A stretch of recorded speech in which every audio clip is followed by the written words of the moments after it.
William José Seymour nasceu em Centerville, Louisiana, em 2 de maio de 1870. Seus pais, Simon e Philip Seymour, eram escravos no início da vida. Pertenciam a religiões naturais da África. Criado como batista, Seymour tinha dons de sonhos e visões na juventude. Aos 25 anos, ele se mudou para Indianápolis, onde trabalhou como porteiro na companhia ferroviária e, em seguida, como recepcionista em um restaurante elegante. Por esta altura, ele contraiu varíola e ficou cego do olho esquerdo. Em 1900, ele se mudou para Cincinnati, onde se juntou ao movimento reformador da Igreja de Deus, sede em Anderson, Indiana. Nesta igreja, ele tornou-se sábio em teologia da santidade, que ensinou segundo a bênção inteira da santificação, ou seja, a santificação é uma experiência pós-conversão que resulta em santidade completa. A cura milenarismo e a promessa de um reavivamento do Espírito Santo em todo o mundo antes do arrebatamento. Em 1905, ele mudou-se para Houston, onde passou a frequentar a recém-formada escola bíblica de Charles Fox Parham, em uma cadeira colocada no corredor por ser negro. Foi aí que aprendeu as doutrinas do movimento Holiness e desenvolveu a crença na glossolalia, mais conhecida como dom de línguas, como prova do batismo com o Espírito Santo.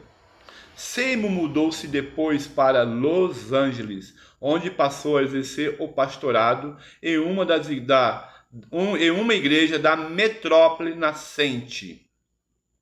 No entanto, não foi bem aceito ao começar a pregar a mensagem de reavivamento e batismo do suposto Espírito Santo. E aí, então, ele foi expulso.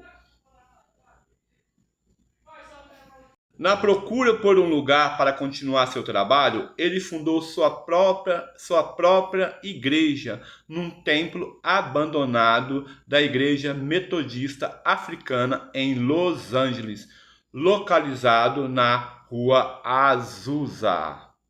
Então ele foi expulso, né, daquela igreja, e então ele procurou um templo para continuar o seu trabalho. Ele foi parar num templo abandonado aqui na Rua Azusa, em Los Angeles. Na procura por um lugar para continuar seu trabalho, ele fundou sua própria igreja num templo abandonado da Igreja Metodista Africana em Los Angeles, localizada na Rua Azusa, no número 312. O resultado foi o reavivamento da Rua Azusa. Foi ali que tudo começou. Foi aqui nesse templo que tudo começou. Seymour não só derrubou a existência de barreiras raciais em favor da unidade em Cristo, mas também rejeitou barreiras às mulheres em qualquer forma como participante dos serviços na igreja, sem quebrar os mandamentos bíblicos em relação às mulheres. O reavivamento liderado por William Seymour virou notícia rapidamente e em 18 de abril de 1906, o jornal Los Angeles Times publicou uma extensa matéria sobre o movimento, denunciando uma nova seita, onde fundamentalistas, compostos em maior parte por negros e imigrantes pobres, se dizendo movidos pelo Espírito Santo de Deus, se manifestavam em línguas estranhas, denominando-as como glossolalia, e também a pregação de curas e milagres. Esse processo de renovação decorreu de 1806 a 1809 e se tornou objeto da investigação por muitos protestantes da época, ou seja, a inveja, o medo de perder o monopólio do suposto evangelho.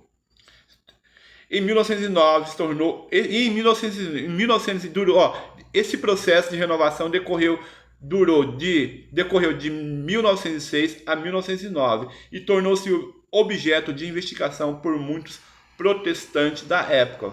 Alguns diziam que as visões de Seymour eram heréticas. Outros aceitavam seus ensinamentos e retornavam às suas congregações para repassá-las. O movimento resultante tornou-se conhecido como pentecostalismo, uma referência à manifestação do batismo com o Espírito Santo que ocorreu pela primeira vez no dia de Pentecostes, em Atos capítulo 2. Los Angeles foi o berço pentecostal italo-americano e deu origem em todo o mundo a maior parte das denominações pentecostais existentes aqui no Brasil, como a Assembleia de Deus, fundada no Brasil pelos suecos Gunnar Wingre e Daniel Berg. E a Congregação Cristã do Brasil e a Assembleia Cristina, fundadas respectivamente no Brasil e na Argentina pelo italiano Luigi Franciscon e outros. Assim, então, começou o pentecostalismo nos Estados Unidos, na Rua Azusa, no antigo templo abandonado da falida Igreja Metodista. Até então, nunca se tinha ouvido falar de um povo que falava línguas estranhas, línguas diferentes na história do protestantismo. Os protestantismos raiz tradicionais ficaram furiosos com essa notícia e logo fizeram de tudo para pôr cabo a essa história.